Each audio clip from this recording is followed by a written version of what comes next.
네, 안녕하세요. 심플러입니다. 가정의 달 5월을 좀 맞이를 하고 있고요. 며칠간 좀 기나긴, 생각보다 좀 길었던 연휴였던 것 같습니다. 자, 연휴 이후에 조금, 갈까 안 갈까 많은 분들이 이제 걱정을 하셨을 것 같은데, 어쨌든 큰 상승을 보였습니다. 대형주 위주, 삼성전자가 4.7% 상승 마감했고, SK 하이닉스 3.7%, 반도체 섹터 내에서 또 우량 대형주들이 이제 갭상이 나오면서 깔끔하게 또 상승 마감을 이제 한 국내 시장인데 코스닥은 좀 약했죠. 네. 시작과 동시에 좀 하락으로 음봉으로 좀 마감을 했지만 중기 추세를 크게 이탈하지 않고 올라가고 있습니다. 그래서 단기 추세도 크게 이탈이 없는 상황이고 그래서 좀 이렇게 뭐 지그재그 조정받다가 뭐 재차 좀 올라가지 않을까. 네. 급등이 없으니까 뭐 지금 상황에서는 좀 눈치 보기 장세인 것 같아요. 그래서 급격한 하락은 또 제한적일 것인데 만약에 내려오게 되면 전 분명히 또 반등이 또 강하게 나올 거라 보고 있습니다. 네. 그래서 오늘 올라가지 못한 종목들 보시면서 좀 안타깝게 하루를 좀 맞이하신 분도 많았을 것 같은데 좀 이겨내 보시고 예. 그리고 시장은 크게 무너지지 않는다. 그렇게 좀 확인할 수 있는 하루였던 것 같습니다. 네. 주봉을 보면 이제 코스피도 여기 좀 갭이 좀 나왔죠. 네, 갭이 좀 나왔는데 조금 불안하긴 해요. 네, 그래서 여기 매크로 내려올 수도 있고 그러나 뭐 급격한 하락은 제한적이다라고도 뭐 좀 기대를 좀 가지고 있읍시다. 네, 그래서 코스닥은 뭐 올라간 바가 없기 때문에 오른쪽 행보 등락을 좀 할 것 같고, 네. 재차 이제 대형주가 좀 조용해지고 상승의 어떤 그 마디들이 만들어지고 차익 실현이 좀 나오면 또 중소형 종목들 또 코스닥 위주로 또 갈 수 있다. 이렇게 좀 좋은 시세가 나올 가능성도 굉장히 높다라고 보면서 좀 기다려 보도록 하겠습니다. 자, 개별 종목으로 좀 들어가는데 너무 올라간 종목의 섹터를 말할 필요는 없어요. 그러나 이제 선의 시스템 같은 경우에는 제가 이제 주구장창 뭐 한 번씩 좀 잊을만 하면 말하긴 했죠. 그래서 잘 가는 놈은 어쩔 수가 없습니다. 가는 부분이고 이런 종목을 이제 보유하고 계신 분이라고 하면 자기만의 기준을 가져가는 게 좋아요. 뭐 예를 들면 여기 끝점이겠죠. 끝 라인을 이탈하면 매도하겠다. 혹은 55,000원 라인을 라인 이탈하게 되면 또 절반 정도 이점을 챙기겠다. 혹은 11선이 지금 올라오고 있습니다. 그러나 5선과 20선의 이격도가 크기 때문에 신규 매수는 불가한 자리이다. 이렇게 자기가 판단을 내리면 돼요. 그리고 11선을 이탈할 때 전량 매도하겠다. 자기만의 기준을 가져가는 부분이죠. 그래서 잘 세우시면 좋을 것 같고 뭐 대원전선이거나 뭐 이제 케이블 관련 종목들 그리고 뭐 광명전기, 가온전선 이런 것들은 지금 뭐 초보자분들이 할 수 있는 자리가 아니에요. 그러니까 1차 파동이 나오고 또 숨고르기 했다가 2차 파동 나오고 다시 좀 짧게 숨고르기 하고 그냥 바로 세운 이런 종목을 쫓아가서 매매하는 습관은 가지지 마시고요. 대중들에게 많이 뭐 유명한 분들도 뭐 지금 구간에 뭐 가온전선 급등했습니다. 뭐 세명전기 뭐 상한가 들어갔습니다. 이렇게 자랑을 하시는 분들도 꽤 많죠. 뭐 인정할 거 인정하는데 제 기준은 쫓아가는 거 아니에요. 네, 그냥 가진 분들이 추가적으로 오버슈팅을 즐기는 부분이고 가지고 계신 분들이 상승 때마다 분할 이절 챙기는 구간이지 신규로 뭐 가져가는 뭐 공략을 한다 뭐 욕심부리는 그런 자리는 아닌 것 같습니다.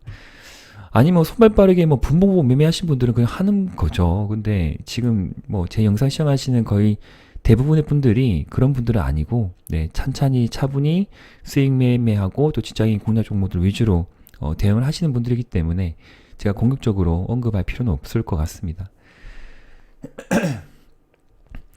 그래서 좀 짧게 이제 좀 상승폭은 좀 크진 않겠지만 제가 뉴프렉스 같은 경우에는 뭐 선의 시스템 대비해서 네, 좀 올라간 바가 없다. 그래서 좀 안정적으로 좀 매매가 가능하지 않을까 그렇게 봐서 저 안내를 드렸던 종목이고 오늘 날짜로 이제 60일선을 돌파를 했습니다. 그리고 단기 평액은 이격도가 많이 벌어져 있지 않고요. 그리고 매물대가 이렇게 여기 좀 쌓여 있죠. 그리고 밑에는 파라볼릭이고 거래만 좀 더 활성화되고 재료만 막 나오면 이게 급등이 나올 차례는 됩니다. 그래서 이것처럼 급등이 나오면 꼭 익절을 챙기셨으면 하는 종목이다 라고 말씀을 드릴게요. 바이오 쪽도 이제 좀 상승 턴을 하고 있는데 이 흐름을 좀 잘 보시는 게 진짜 그 세트론제약은 오랫동안 매매를 많이 하셨죠. 그래서 여기를 우하향이 추세거든요. 여기 추세를 돌파한 차이 나와야지 안정적으로 좀 추가적인 상승을 좀 예상할 수 있다라고 봐지는 부분이죠. 그러나 좀 더 이제 좀 디테일하게 말씀을 드리면 여기 구간이 되겠죠. 여기 여기 라인 점입니다. 9만 원대입니다. 그래서 좀 길게 보면 여기가 저항 라인인데 여기는 돌파가 나왔으니까 그 다음에 추세의 분석을 할 때는 여기 라인이 지지 라인이 되는 거다. 그래서 돌파할 때 돌파가 나와버렸고, 그죠? 여기서 쭉 올라가 버렸고, 조정을 잘 보였다가 지지할 자리에서 지지가 나왔기 때문에 또 상승이 나오지 않나 생각이 들고, 좀 짧게 보면 이렇게 가추세를 좀 만들어 볼게요. 그러면 여기 올라가게 되면 저항을 맞고 또 내려올 수 있어요. 네, 이게 하락 저항인데, 상승할 때 여기 저항을 맞을 수가 있거든요. 그래서 맞고 떨어질 수도 있고 그냥 갈 수도 있겠는데 뭐 지금 구간에 이거 보고 이 종목을 보고 매매하자 그런 의미는 아니에요. 근데 분석을 하실 때 2022년도 1월 달에 최대 거래량이 발생된 여기 시점을 시초가를 돌파를 하는구나. 그러면 가진 분의 입장에서 여기 혹시 물려있는 분의 입장에서는 안정적으로 이제 한숨을 쉴 수가 있는 부분이죠. 네. 한숨 쉬고 혹은 여기서 막 매매하다가 물려있는데 평단가를 언제 낮출지 모른다. 그러면 이런 라인들을 보고 선들을 보고 추가 매수를 할 수 있는 부분이겠죠. 추가 매수하고 평단가 낮춰서 추가적인 상승이 나오면 바로 덜어내고 위기 대응을 그렇게 하시면 됩니다. 기준선을 잘 만들면 된다. 추세 라인도 잘 만들고 실제 매매에서 적용하다 보면 하루가 다르게 실력이 많이 느십니다. 그리고 안타까운 시점이 여기 중기 추세를 이탈했기 때문에 그죠? 이탈할 때 여기서 대응을 하셨어야 됐죠? 예, 길게 보면. 근데 지금 보면 아는데 이때 보면 어떻게 할 수 있냐? 미리 라인을 그어놔야죠. 이탈할 거 같잖아요. 그럼 덜어내야 돼요. 예. 아니면 안 돼요. 예. 그럼 이게 좀 물려버리겠네요. 예. 쭉 그죠? 네, 그래서 셀제를 제가 많이 언급을 드렸는데 매매는 뭐 배우신 대로 익히신 바대로 실전 매매에 적용하시면 된다. 가능한 뭐 타이밍 맞추기 어렵다 하더라도 계속적으로 끊임없이 노력하시기를 저는 응원드리고 싶습니다.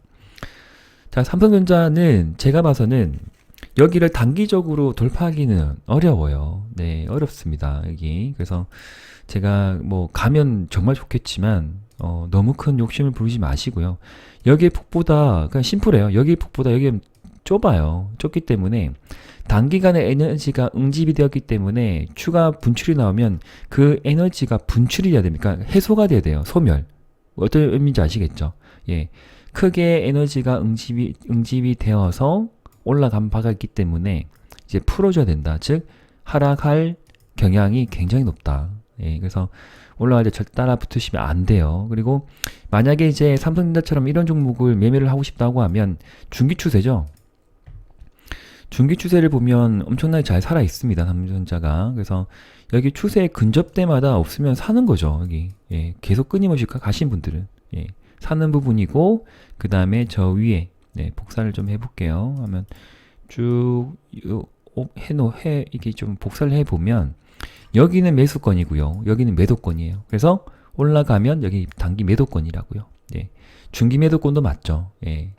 근데 여기서 들고 가신 분들이 이 올라갔다고 또 매도하는 건 아니죠. 예. 그래서 자기 어떤 매매 시점, 즉 매수 타이밍을 가져갔으면 매도 타이밍을 짧게 가져가는 분들은 그렇게 대응하시는 분들이고, 주봉을 길게 들고 가신 분들은 그냥 들고 가는 자리이고요. 네.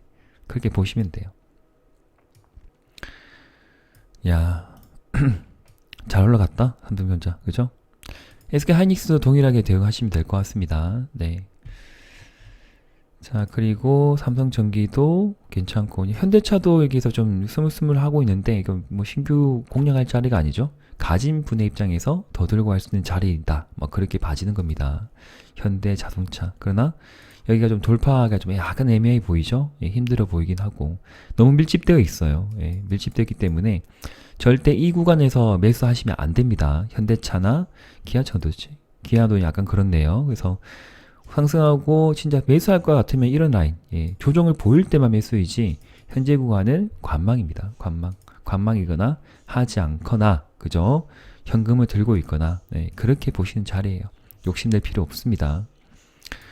자, 뉴로메카가 제가 이제 추가 매수 타이밍을 알려드렸고요. 그 다음에 평단가가 낮춰졌을 거라고 생각을 하기 때문에 충분히 여기 이 정도까지 저는 상승률이 높다고 봅니다. 그래서 4만원 근처까지 가게 되면 혹은 추세 우하향 추세를 보면 이 정도 잡히긴 잡히는데 또 여기 올라가서 매도하기는 조금 아쉽죠. 그래서 한 4만원까지 보시고 이 분할 매수하셔가지고 평단가 낮추신 분들은 추가적인 상승이 나오면 한 10에서 20% 올라가면 여기에서 매수한 비중만 덜어내는 거죠. 익절을 챙겨버리는 겁니다. 그렇게 실전 매매 대응하시면 좋고, 이구산업은 제가 2월 3월 달에 좀 알려드린 종목인데 11선 기준으로 매매하신 분들은 절반 이상 충분히 익절 챙기고 부담 없는 비중 30% 비중만 들고 가되 21선을 이탈하게 되면 그냥 전략 매도 관점입니다. 이탈을 하고 다시 올라간다 하더라도 나의 것이 아니다라고 생각하고 해야 될 필요가 있고 고점이 좀 어쨌든 나아지고 있어요. 네, 나아지고 있고 여기는 신규 매수 자리가 아니기 때문에 일반 개미분들도 실력이 없으신 분이라 하더라도 여기에서 들어가진 않습니다. 그만큼 학습의 효과가 많기 때문에 주식에서 산전수전 다 겪었던 분들이기 때문에 여기서 매수 가담을 하지 않는 거죠. 그러면 세력은 인위적으로 더 뛰어올려서 갈 듯 말 듯 하게 만들다가 따라붙게 만들다가 털어버리겠죠. 네, 물량을 넘겨야 되는 부분이죠. 그래서 그런 부분 잘 감안하시면서 보는 부분이고 그냥 계속 가버리면 그냥 어쩔 수 없는 거예요. 가는 거고, 그러니까 22선 기준 매매 하겠다면 그렇게 보시고, 주봉으로 매매를 하겠다면 좀 애매하죠. 이것도 애매하네. 예. 저는 그냥, 진짜 부담 없는 비중만 들고 갈 것 같고, 만약에 있다고 하면, 글쎄요. 예. 애매합니다. 2차전지 애들이 좀 약세였죠. 안타깝지만, 어쨌든 약해요. 약한 건 약한 거예요. 그러나, 이제, 차트를 좀 잘 만들어주고 있는 그런 분위기가 연출이 되고 있긴 합니다. 그래서 포스코 퓨처엠 보면 포스코 퓨처엠인데 어쨌든 여기 라인이죠. 여기 우하향 추세를 언젠가는 돌파를 할 것이고 기간은 좀 더 걸리겠지만 기다려보면 충분히 이전 35만원까지는 갈 여력이 높은 종목이라고 생각이 들어요. 그러니까 하반 경직이 확실히 나와요. 네. 내려간다 하더라도 이게 지지가 나오죠. 아랫골이. 그리고 바로 이제 또 양봉을 올려세우면 에너지의 기운 자체가 이게 대략적으로 그려보면 이렇게 만들어지거든요. 그러면 아무리 이가 눌러도 안 내려가잖아요. 그러면 모았다가 탕 튕겨요. 열받아가지고. 예.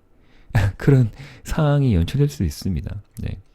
살아있는 생물이기 때문에 그렇습니다. 그러니까 내려갈 것 같았으면 일찌감치 내려갔겠죠. 이렇게. 근데 그런 어떤 특성이 안 보이기 때문에 그런 종목이라 생각이 안 들기 때문에 어느 어떤 시점에서 에너지가 둥둥둥둥 모이다가 내려갈 타이밍이 안 내려가고 끝까지 지지를 보이면 하반 경직에 응축이 나옵니다. 에너지가 밀집이 되는 부분이죠. 그러면 분출을 해야 돼요. 에너지 분출을 하고 또 소멸을 하겠죠. 예, 그런 부분을 에너지의 섭리, 사람들이 어떤 심리와 또 세간의 세상에 움직이는 그 현금의 흐름에 따라서 살아있는 생물처럼 움직이는 주식판입니다. 그런 세계이고 보이지 않는 전쟁들이 지금 만들어지고 있는데 시장에서 외면받고 있는 2차전지 섹터지만 다시 한번 크게 저는 기상할 거라고 보고 있어요. 그래서 많이 올라갈 때는 매도고요. 이게 조정을 받고 힘이 없을 때는 분할 매수를 보시는 게 맞다. 근데 주봉을 보면 선매수나 이제 추가 매수 타이밍 괜찮은데 막 여기에서 비중을 확 계속 늘리는 건 아니에요. 이게 주봉에서 약간 좀 이렇게 좀 줄어들어야 되겠죠. 이런 거. 이런 것들이 좀 나와야 되는 것이죠. 예. 이런 것들. 자, 기다려 볼게요. 탑 머티리얼이고요. 어느 정도 지금 여기도 에너지 응축이 좀 나오고 있는데 오른쪽으로 횡보등당 하다가 끝까지 밀리지 않으면 한번 탕 튈 수 있습니다. 네, 그런 부분 잘 생각해 보세요. 밀리죠? 탕 튑니다. 이렇게. 그죠? 밀리고 튀어버리고 밀리고 튀어버리고. 네. 그게 전형적인 세력 패턴 종목. 튀고 튀겠죠. 네, 아니면 일로 튀든지. 일로 튀면 망하는 거고. 네. 그럴 만한 종목은 아니다라고 생각이 듭니다. 자, 원전주 말씀을 이제 드리고 마무리 짓도록 할게요. 원전주는 살아있어요. 그래서 두산 에너빌리티 같은 경우에는 패밀리 분들에도 계속 지속적으로 설명드린 종목이고 여기에서 저점 라인을 잘 챙겨가지고 여기 라인이죠. 여기 챙겨가지고 추가 매수하신 분이라고 하면 충분히 수익을 내고 신규 매수도 안정적으로 수익을 가져갈 수 있는 종목입니다. 추가 상승이 나오면 여기는 무조건 분할 익절입니다. 절반 익절을 무조건 챙기고 부담 없는 비중만 들고 간다. 그리고 5일선, 12선 기준 매매, 단기 추세 매매 해가지고 추세가 애매하게 이탈될 것 같으면 비중을 많이 줄여야 되겠죠? 줄여야지 내려오면 다시 사죠. 예. 그리고 줄였죠? 올라가 또 줄였죠? 내려오면 또 사고. 네. 그렇게 시속 게임을 계속하다 보면 수익률이 많이 누적이 돼요. 또 연말에 보시면, 두산 에너빌리티 가지고 수익이 꽤 많이 났어. 안정적으로 매매했는데 괜찮아. 크게 상승하면 따라가는 것이 아니고 매도하고 크게 하락을 하고 위에 행보등등 했다가 일주일간의 대략적인 이런 타이밍에 또 보게 되면 기다리면 수익이 나는구나. 그런 것들을 이제 실전에서 깨우치시면 되죠. 네. 다시 네, 이 정도 하고요. 패밀리 영상은 제가 내일 올려드릴게요. 오늘 말씀드리지 못한 종목들도 있고 그 다음에 개별 종목 좀 더 챙겨봐야 될 것들 내일 흐름 한 번 더 보고 패밀리 영상은 내일 저녁에 공유 드리도록 하겠습니다. 네. 푹 쉬시고 활기찬 또 주위에 연인 또는 친구분들, 가족분들과 좀 더 사랑을 나눌 수 있는 그런 한 달이 되시기를 응원드리겠습니다. 자, 한 달 화이팅 하십시오. 네, 감사합니다. 심플러TV였습니다.